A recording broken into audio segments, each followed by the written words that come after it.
होली की कथा। बहुत समय पहले हिरण्यकश्यप नाम के राक्षस ने ब्रह्मदेव की तपस्या करके अमर होने का वरदान मांगा। जब ब्रह्मदेव ने अमरता का वरदान देने से मना कर दिया तो उसने मांगा कि उसे संसार में रहने वाला कोई भी जीव जंतु, राक्षस, देवी देवता और मनुष्य मार न पाए।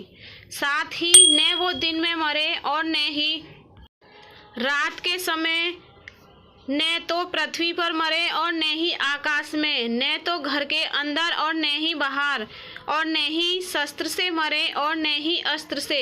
हिरण्यकश्यप की तपस्या से ब्रह्मदेव खुश थे ही, इसलिए अमरता के एक वरदान के बदले उन्होंने ये सारे वरदान उसे दे दिए। इसे पाकर उसने हर जगह तबाही मचाना शुरू कर दिया। उससे मनुष्य ही नहीं देवता भी परेशान रहने लगे। वह अपनी शक्ति से दुर्बलों को सताने लगा। हिरण्यकश्यप से बचने के लिए लोगों को हिरण्यकश्यप की पूजा करनी पड़ती थी। भगवान की जगह जो भी हिरण्यकश्यप की पूजा करता वह उसे छोड़ देता, और जो उसे भगवान मानने से मना करता उसे मरवा देता या अन्य सजा देता। समय के साथ राक्षस हिरण्यकश्यप का आतंक बढ़ता गया। कुछ वक्त बीतने पर हिरण्यकश्यप के घर विष्णु भगवान के परम भक्त प्रहलाद का जन्म हुआ।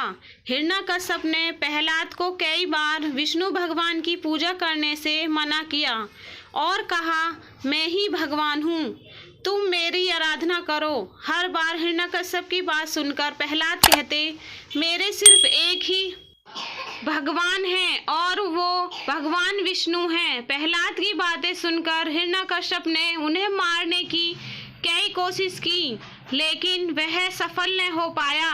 भगवान विष्णु अपनी शक्ति से हर बार हिरण्यकश्यप के सारे प्रयास विफल कर देते थे। एक दिन हिरण्यकश्यप के घर उसकी बहन होलिका आई। होलिका को आग में न जलने का वरदान प्राप्त था।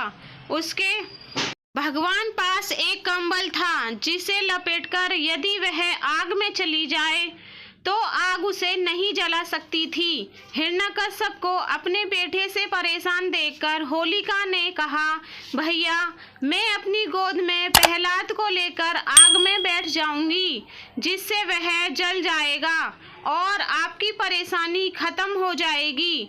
हिरण्यकश्यप ने इस योजना के लिए हामी भर दी। उसके बाद होलिका अपनी गोद में प्रहलाद को बैठाकर आग पर बैठ गई। उसी वक्त भगवान की कृपा से होलिका का कंबल प्रहलाद के ऊपर आ गया और होलिका जलकर खाक हो गई।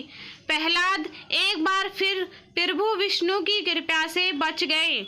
आग में जिस दिन होलिका जलकर भस्म हो गई थी, उसी दिन को आज तक लोग होलिका दहन के नाम से जानते हैं। इसे बुराई पर अच्छाई की जीत के रूप में देखते हुए खुशी में होलिका दहन के अगले दिन रंगों में होली खेली जाती है।